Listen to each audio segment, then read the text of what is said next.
With a joyful moo, Ferdie nodded his head. Molten sparks flew through the air, rising from his horns.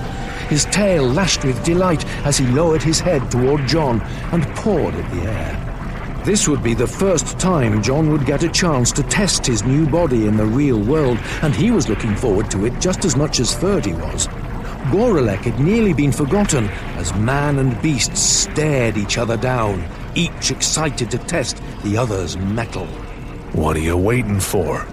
Let's fight already. With a happy roar, Ferdie rushed toward John, flames billowing out behind him. Jets of pure fire shot from the bull's nose and eyes, and his hooves left burning tracks across the sky.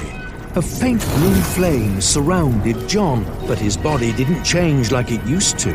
When he had carried Farutef's fire, unleashing it would have caused his body to transform into a half-dragon, half-man state. But now that he had rid himself of the deceiver's corrupting fire, he maintained his human state. The only thing that changed was a blue mask formed of flickering flames that appeared on his face. From simple farmer to eternal flame, the shift was instantaneous. John took his own step forward, unleashing a punch as Ferdie's head slammed into him. Fist met skull.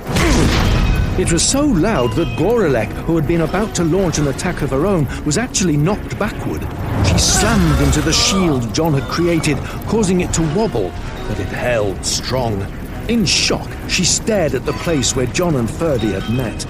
Fierce crimson flame, like a coiling dragon, surged at the point of impact, chased this way and that by a cool blue flame, bright as the summer sky.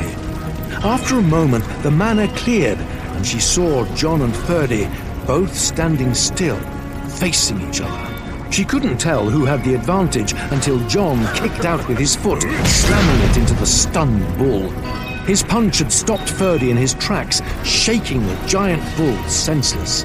As John's boots slammed into him, Ferdie stumbled back through the air as he tried to regain his balance, letting out a pained bellow. Shaking his head, John clenched his fists again and raised them up, taking up a boxing stance. Bigger isn't always better, buddy.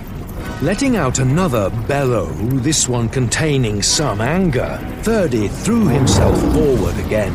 Rather than maintain his giant size, which made it hard for him to fight against the much smaller John, he began to shrink down until he was only 15 feet tall. Though he still dwarfed John, the size discrepancy wasn't so much that it became a hindrance, and the two clashed once again, sending waves of mana flying this way and that. Both of them were at home with flames, and soon they began a deadly dance across the sky, leaving burning trails of crimson and blue that barely faded before new ones were created. Watching from the side, Gorelek was in shock. She had fought Ferdie only the day before and had witnessed the utter brutality the bull was capable of. Yet now, as he fought against John, she got the faint sense it was like she was watching a toddler fight an adult. Ferdie stomped and smashed, swinging his horns about, unleashing scintillating gouts of flame, hot enough to melt straight through stone. Yet John casually blocked them with a wave of his hand and knocked the bull aside with a kick of his foot.